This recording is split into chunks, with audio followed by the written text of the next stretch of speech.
All right, let's just get right into it. I need you to do something for me. Forget everything you think you know about reading from school. Seriously, because chances are what you were taught isn't the whole story. Today, we're going to break down that old idea and build up a new one that's way more powerful. You know, all that stuff we did in school, cramming for a test, memorizing dates and formulas, that wasn't really reading. That was studying. It's a totally passive thing. But real reading, that's active. It's about training your mind for life, not just for the next pop quiz. So think of it less like memorizing a grocery list and more like, well, hitting the gym, but for your brain. And look, that's not just some nice little metaphor. I mean it literally. When you read, like for real, on a regular basis, you are physically changing the structure of your brain. You're actually rewiring the neurons, strengthening those connections. It is a workout. You're building mental muscle, getting your brain ready for pretty much anything. Okay, so we're talking about reading as a workout. And if you've ever felt like it is a workout, like it's actually hard work sometimes, well, you're not wrong. There's a really good reason for that. Your brain is pulling off something pretty incredible just to let you read a single word. So here's the big secret, the thing most people don't realize. Your brain was never designed to read. It's just not what it was built for.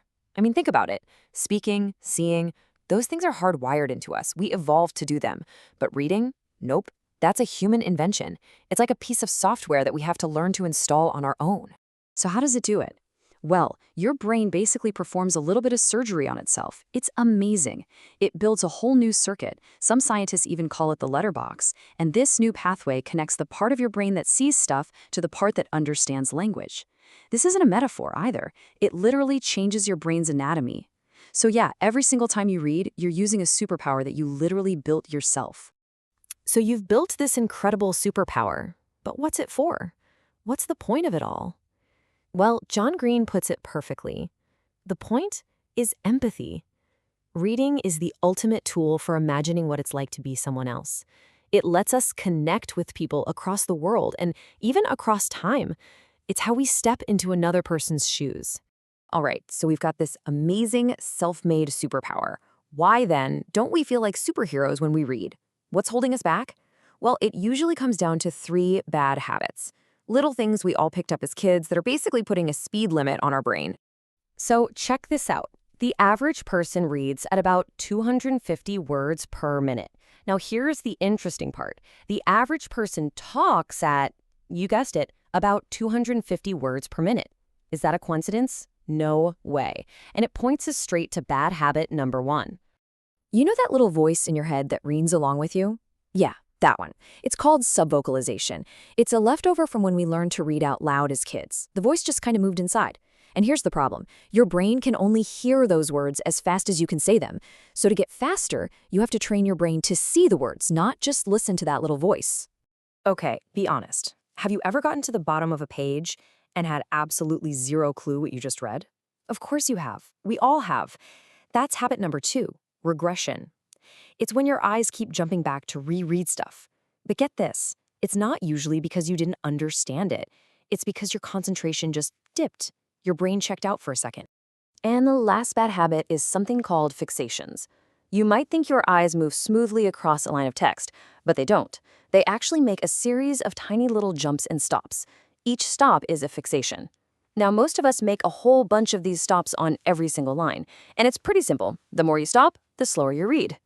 So there you have it. Those are our 3 enemies. That little voice in your head, your eyes jumping backward, and all those little stops. But now for the good part. Let's talk about the tools you can use to beat them. This is how you go from just being a reader to being a true analyst of the text. An analyst never goes in blind, right?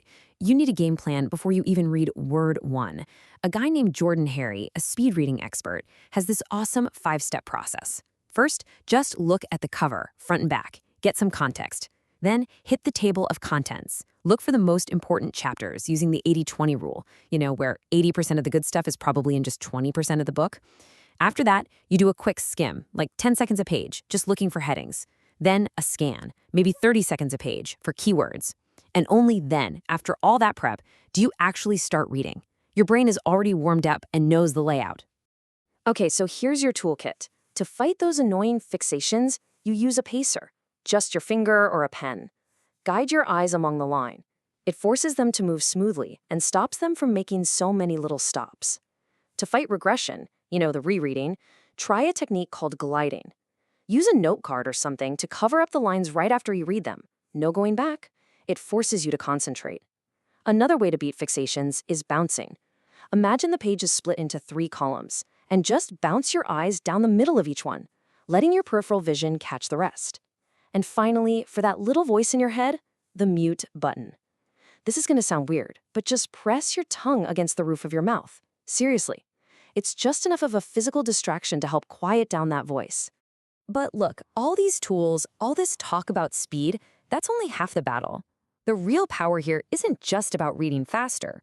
It's about fundamentally changing your relationship with books themselves. And this idea from John Green is a total game changer.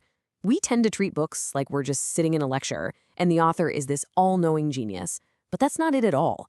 A book is a tool, and it exists for you. It's there for your benefit, not the author's. So here's what it all boils down to. Reading isn't a one-way street. It's a conversation. Yeah, the author brings the words, but you bring your own experiences, your own thoughts, your own meaning. You're not just passively receiving information, you are an active creator in this process. You're a co-creator. It's time to own that role.